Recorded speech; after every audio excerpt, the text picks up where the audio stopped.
Well,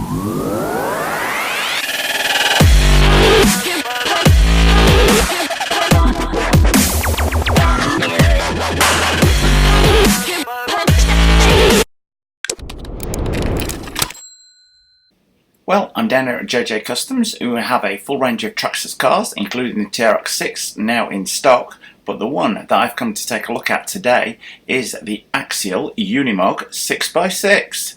So we're going to get that down off the shelf and have a look at it. Well, I've got the Unimog down on the floor to film it because it won't fit on the car stand. Zooming in there, see the super scale snorkel it's fitted with. But what are your first thoughts, boys and girls, on there? It is, as I said, the same kind of 6x6 format as the TRX6, and whilst they're both 6x6 cars, and they're obviously very different in appearance, and they kind of look and feel of the car as well, as I'll come on to it in a second. And that roll cage on the back of the car looks like it should give some fairly substantial protection. You've got a spare wheel on there, which can be used on the car should you need it. If you like what you see today, don't forget to subscribe.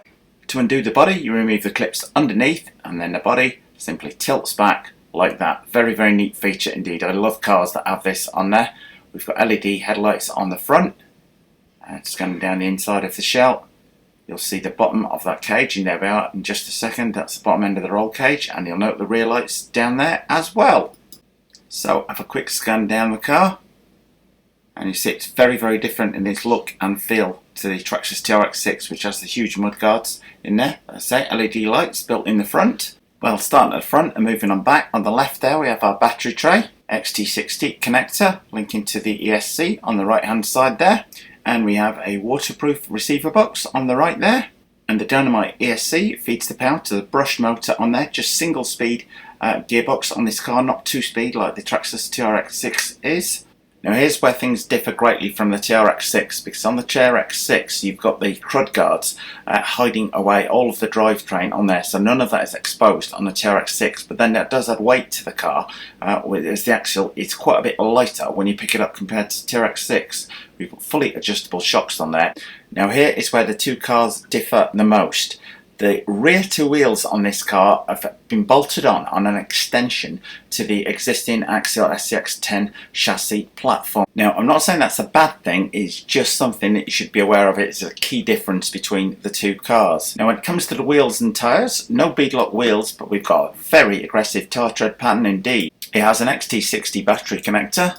Anyway, let's pan down the underside of the chassis. If you're familiar with Axial cars, then this layout will seem fairly familiar to you.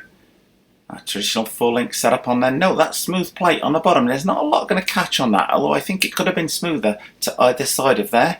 But moving on down, first rear axle, second rear axle on there. Anyway, time for a quick suspension test. And it is actually quite impressive. Lift that until the very rear wheel comes up. We've probably got about 8 inches of clearance on there. It's quite well sprung as opposed to well damped. Just checking the back out. And lift that rear tyre until the very front tyre just becomes clear on there. Again, probably about 7 or 8 inches clearance on the back. Well, if you're an Axial fan, then the Axial Unimog 6x6 is going to tick a lot of boxes for you. Lots of optional parts already out there on the market for this platform. Very, very different to the Traxxas TRX6, I would say. If you are interested in buying either of these trucks, then get yourselves down to JJ Customs, where you can look at the TRX6 alongside the Axial Unimog 6x6 before making your buying decision.